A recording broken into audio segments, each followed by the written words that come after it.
Hi everyone, welcome here. If you're new here, my name is Rebecca. If you're not new here, welcome back. Thank you for coming back and watching another video. This video has been literal years in the making, and I am so excited.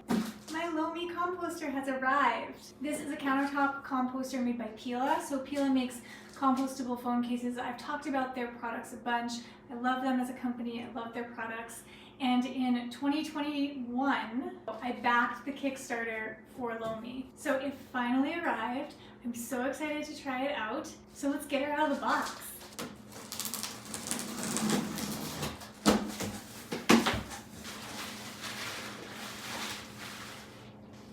Oh, she's big. This is a lot bigger than I thought it was gonna be. Come on. Come on.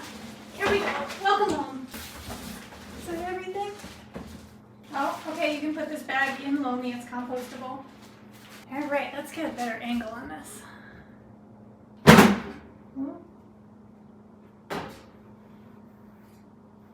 Oh, she came a little banged up. That's disappointing. So I have absolutely no idea how this works. That's not totally true. I watched YouTube videos of other people using it, but I gotta really dive into the instructional videos. But let me tell you what I know about it and why I backed the Kickstarter and why we have one. All right, so first things first, why would I buy this? If you watch my videos, you know I have a backyard compost. I compost all the time. What do I need this for? To be honest, when I bought this nearly 2 years ago, I was having a really hard time composting in the desert. It was way different than composting when I lived in a cold, humid climate. It's hot, it's dry. I couldn't get anything to break down and produce compost. In that time, I really honed my skills. I have a beautiful compost going now. I figured out how to do it in the desert. So in some respects, it was a little bit out of desperation. I was like, maybe I can't compost in the desert. Maybe I need this tool to help me do it. 2, we don't live here year round. We usually travel during the summertime.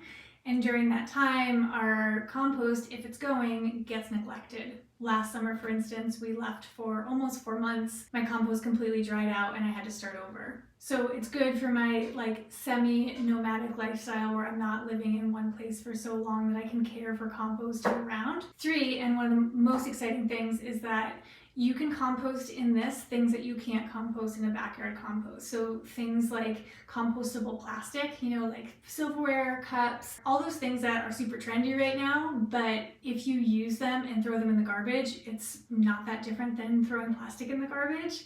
Because to compost them, you can't just throw it in a landfill, you have to put it in an industrial composting system or a Lomi. So I will say that comes with some caveats. It has to be Lomi approved, but in looking on their website, there's 5 or 6 brands that are Lomi approved, and they're all the biggest ones I've ever heard of in terms of who makes those plastic cups and straws and forks and knives and things. And really, one of the things that I get asked most often when I talk about composting is how do I compost if I have no access to the outdoors, or I go to school, I'm in college, or I live in, a 300 square foot apartment in New York City. People who have no access to green bins, no outdoor space to do it. What's the solution for them? Some of the other benefits that people have been talking about with the Lomi is, the reduction of smell of a typical compost bin that just sits on your kitchen counter.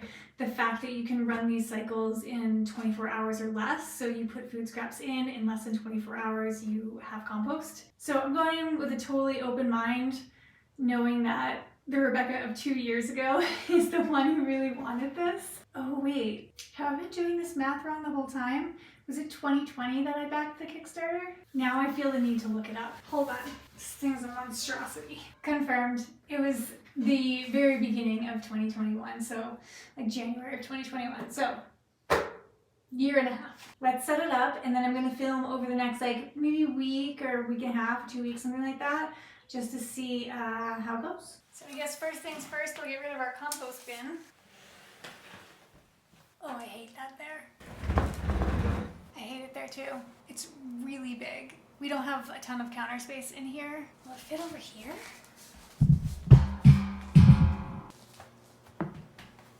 Those are the only spots that are near plugs. Those are really the only spots on the counter. What to do. All right, I need to stop thinking about this so much and just pick a spot. It's not the end of the world. All right, so the only setup needed besides plugging it in is putting the charcoal filter in.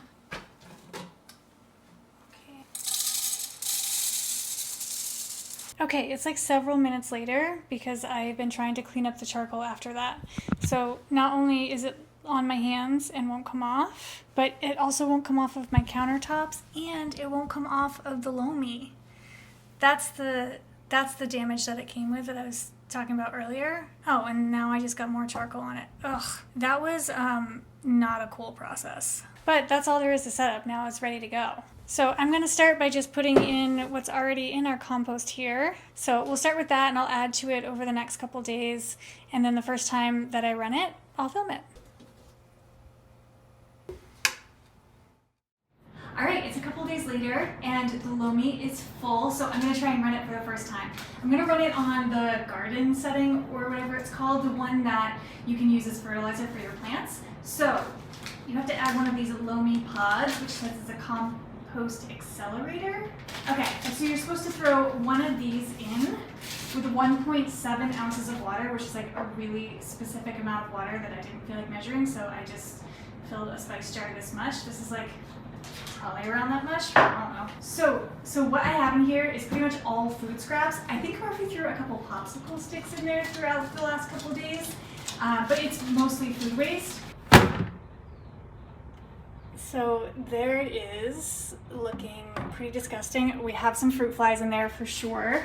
I'm actually just gonna throw a couple more things in that I just finished. All right, so we'll throw one of these in and our water on top.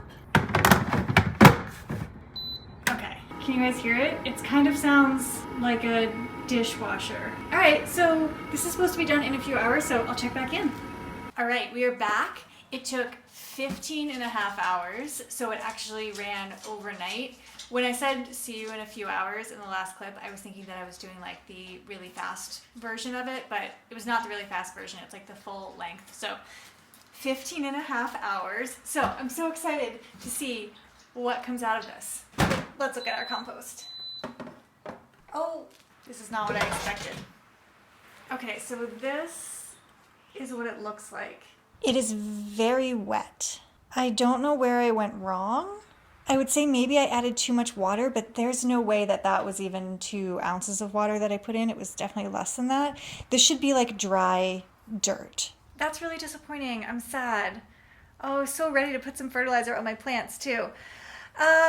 Okay, I guess I'm gonna research this a little bit. Maybe we had too much plant material in there and not enough other material in there, but I didn't know that that was going to be a problem. I thought like part of this was like you didn't really have to worry so much about your browns and greens, like it just kind of did its thing, but all right, I guess we're gonna research this and try it again. All right, I am back and I have learned a thing or two since the last time I saw you.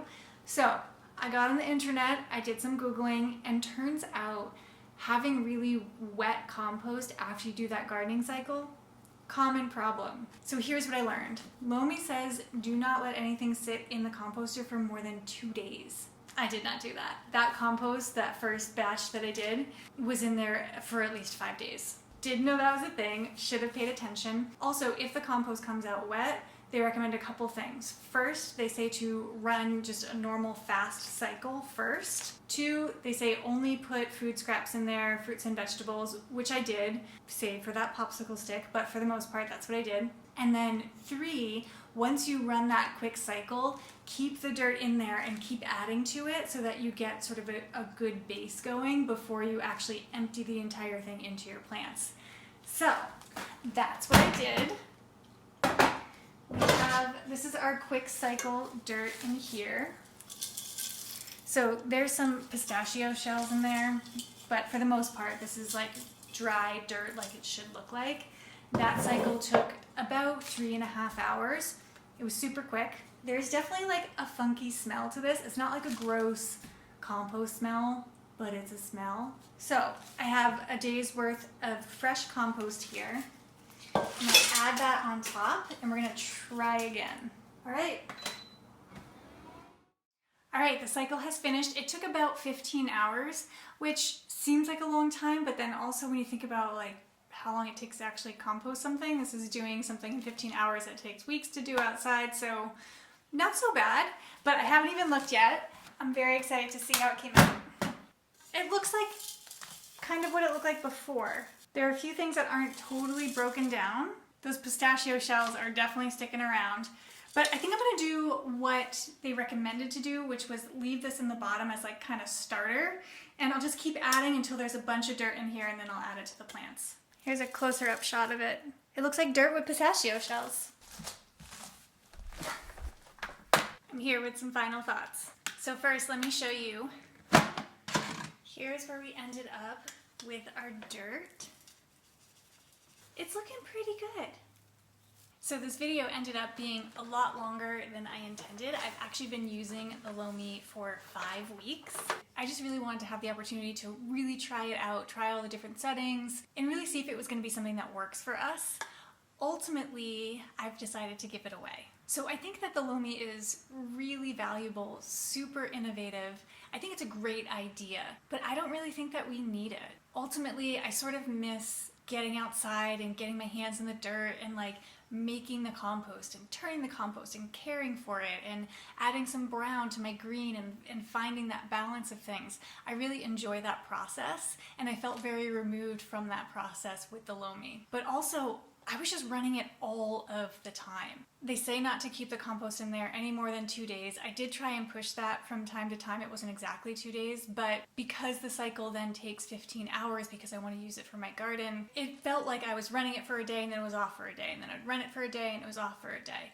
And in the meantime, while it's running, I'm accumulating all this other compost. So there's another bowl of compost on my counter that is smelling and attracting flies because I'm waiting for the Lomi to finish. I just felt like that constant hum of the Lomi was always going, which is really a small thing, but the schedule of running it and making sure the compost is not in there for too long started to get a little bit annoying to me. But I think it's really incredible what it can do. The fact that I am sitting here with this like beautiful, beautiful dirt, and this is weeks worth of compost in here. I've been adding to this since the last time I filmed, and I told you I was gonna keep adding and use that base and build that base. That clip was filmed like almost 4 weeks ago, and this is what I'm left with. Like, so incredible. But the minimalist in me is also speaking up a little bit and being like, do you need this? You can do this on your own in the backyard and be more connected to the process. And there's other people who need something like this more. So I am going to gift this to a friend of mine who has been struggling with compost. She lives in an urban area. She's been trying really hard to compost, and recently she got an infestation of rodents because of her compost. And I was like, you know what? She needs this more than I do. She lives in a cute little bungalow. She doesn't have a lot of space. So this is perfect for her. It's a really good solution, I think, for people who don't have a lot of access to the outdoors or who live in urban environments or dorms or small spaces. I think that that is where the Lomi really shines. So I also asked my husband to weigh in on if he liked the Lomi and if he wanted to keep it. And I was like, what's your favorite thing about it? And he was like, oh, I can never smell the compost. Because the compost, you know, in our typical counter container, gets a little bit stinky from time to time, and you can never smell anything in the Lomi. It's amazing. But I also was like, do we need this whole contraption, or do we just need a better compost container that contains the smell a little bit more? So bottom line, do I recommend it? Yes, completely. But just like with composting from scratch, it takes a little time to figure out the rhythm of it. You know, I had to get that good base going to build the soil on top of. I had to get a good almost schedule going of when the Lomi was going to run versus how much compost I was producing while it was running. It is less work than tending to a compost pile, but it's not no work. Anyways, that's it for this week's video. I hope you found this helpful. If you're looking for some compost solutions, I'll leave a link to the Lomi down below. I do think there's a wait list for them right now, but you can definitely jump on the wait list. If you haven't subscribed already, please subscribe, and I'll see you next week. Bye, everyone. About my hair for a second. I went to Home Depot in like this full Sunday outfit that I'm wearing. Today is Sunday. And no joke, this like 75-year-old guy was walking past me in the parking lot, and he goes, what on earth is on your head? And then he starts like slapping his knee and laughing. And I was like, I mean, I know this hairstyle is like a little ridiculous, but like, it's Sunday. I'm gonna put my hair in a top knot scrunchie. But sometimes I don't know like how ridiculous I look until someone else is like, what's going on your head?